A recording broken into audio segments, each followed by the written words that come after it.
Hello à tous, j'espère que vous allez bien. Aujourd'hui, j'ai envie de vous parler d'un sujet passionnant qui nous concerne tous, peu importe notre âge ou notre mode de vie. L'alimentation et son impact sur notre cerveau. Parce que oui, ce qu'on met dans notre assiette ne nourrit pas seulement notre corps, mais aussi notre esprit. Et parfois, quelques petits ajustements dans nos habitudes alimentaires peuvent avoir un effet incroyable sur notre mémoire, notre concentration, notre humeur ou même notre capacité à gérer le stress. Bien sûr, je ne suis pas médecin. Je ne donne ici que des conseils généraux basés sur des lectures, des expériences personnelles et des études accessibles au grand public. L'idée, c'est simplement de partager avec vous des pistes, des réflexions et peut-être quelques découvertes utiles que vous pourrez adopter à votre rythme, à vos envies et à vos besoins. Il faut savoir que le cerveau est un organe extrêmement exigeant. Il représente à peine 2% de notre poids, mais consomme à lui seul environ 20% de notre énergie. Cela signifie qu'il a constamment besoin de carburant et que ce carburant, c'est ce que nous mangeons.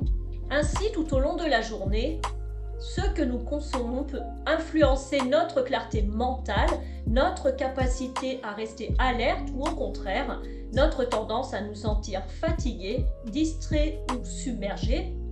C'est pourquoi il est essentiel de choisir des aliments qui soutiennent réellement les fonctions cérébrales plutôt que ceux qui vont les perturber. Parmi les aliments les plus souvent cités pour leurs bienfaits sur le cerveau, on retrouve les fameux oméga 3. Donc ces acides gras essentiels sont très présents dans les poissons gras comme le saumon, le maquereau ou les sardines. Ils jouent un rôle crucial dans la fluidité des membranes cellulaires, mais aussi dans la communication entre les neurones. Cela signifie qu'en intégrant régulièrement ce type de poisson dans notre alimentation, on favorise une meilleure transmission des informations dans notre cerveau.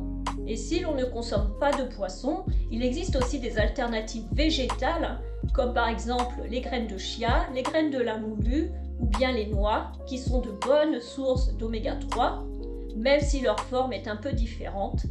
En parallèle, il est aussi intéressant de s'intéresser aux fruits et légumes riches en antioxydants. Ces molécules aident à lutter contre le stress oxydatif, un phénomène naturel mais qui, en excès, peut endommager les cellules du cerveau. Les myrtilles, par exemple, sont souvent qualifiées de super-aliments pour le cerveau car elles sont riches en flavonoïdes, connus pour améliorer la mémoire et les fonctions cognitives. De manière générale, plus un fruit ou un légume est coloré, plus il contient de nutriments bénéfiques.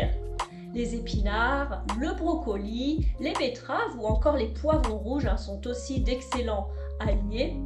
D'un autre côté, il ne faut pas négliger le rôle des glucides, mais pas n'importe lesquels. Le cerveau a besoin de glucose pour fonctionner, mais ce glucose doit être apporté de manière stable, sans provoquer de pics ni de chutes brutales. C'est pourquoi les céréales complètes, les légumineuses ou encore les fruits à faible indice glycémique sont préférables aux produits ultra transformés ou trop sucrés. En privilégiant une alimentation à base de glucides complets, on soutient donc une énergie mentale plus constante. Il est aussi important de parler des vitamines du groupe B, en particulier la B6, la B9 et la B12, qui participent à la production de neurotransmetteurs et à la régulation de l'humeur. On les trouve dans les œufs, les légumes verts à feuilles, les abats ou encore les céréales complètes. Une carence en vitamine B peut entraîner une baisse de motivation, de la fatigue mentale ou même un moral en berne. Dans certains cas, une complémentation peut être envisagée, mais cela doit toujours se faire avec l'avis d'un professionnel de santé. Par ailleurs, les aliments fermentés comme le yaourt nature, le kéfir ou la choucroute non pasteurisée peuvent aussi avoir un impact positif sur le cerveau via le microbiote intestinal. On parle de plus en plus de l'axe intestinal car les deux sont intimement liés. Un intestin en bonne santé favoriserait une meilleure régulation du stress, une clarté mentale plus nette et un état d'esprit plus stable. Il ne faut donc pas sous-estimer le rôle de notre digestion dans notre bien-être global, y compris cognitif. Enfin, il faut rappeler que boire suffisamment d'eau est fondamental. La déshydratation, même légère, peut entraîner des troubles de l'attention, une baisse de la vigilance et une fatigue accrue. Boire régulièrement tout au long de la journée, même sans soif, est un geste simple mais puissant pour prendre soin de notre cerveau. Alors pour résumer, il n'y a pas de recette magique, pas de super aliment qui fait tout à lui seul, mais plutôt une harmonie à créer dans notre assiette.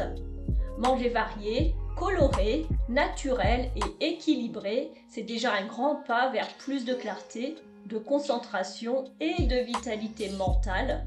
Et surtout, c'est une démarche qui peut se faire en douceur, sans pression, en apprenant à écouter ce qui nous fait du bien.